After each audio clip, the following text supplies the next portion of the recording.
There is tension between the U.S. and Israel. In most cases, it doesn't start with Biden and Bibi, but it affects both of them.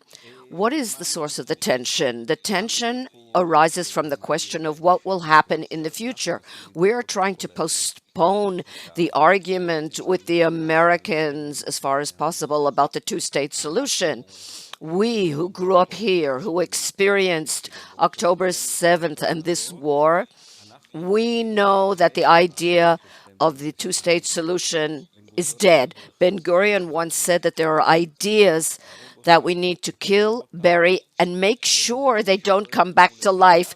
And all three stages are very important. That's what he said. So what happened is, in my opinion, that Arafat himself killed the two-state solution, and now Hamas has buried it, and now we have to make sure that it doesn't come back to life. And that is really what this war is about. Hamas is a terror organization, but the Palestinian state is in the background because we know that a Palestinian state will not be any better for the simple reason that most of the people in Judea and Samaria and the Jordan Valley, or what they call the West Bank, support Hamas. 80%. Yes, and the same is true in Gaza. Actually, there the percentage has gone down. It's only 75%, but it will go up again. They say they have real estate problems. So that's the argument with the United States. So why does the United States support it? Because in their picture of Middle Eastern order, it creates quiet for everyone. Let's say there are two states for two people. We know that it won't happen, and if it does, it will be very bad. But the moment we reject it, they say, then what solution do you suggest?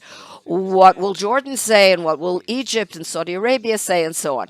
So we're trying to postpone that argument.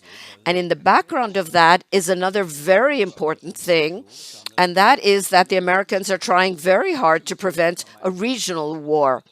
We're already talking about 5 or 6 arenas. For the Americans, a regional war is a global war. It doesn't end with a regional war, and that's why there is that tension.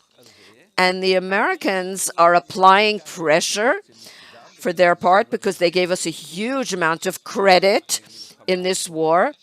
They gave us assistance, huge assistance. Yes, they did. They gave us credit and they gave us assistance. And in that respect, we have to thank them every day. And Netanyahu does so, by the way, every day. And every other week, the vice president comes, and we had the national security advisor, and we thank all of them. We want more, and the Americans are willing to give it to us.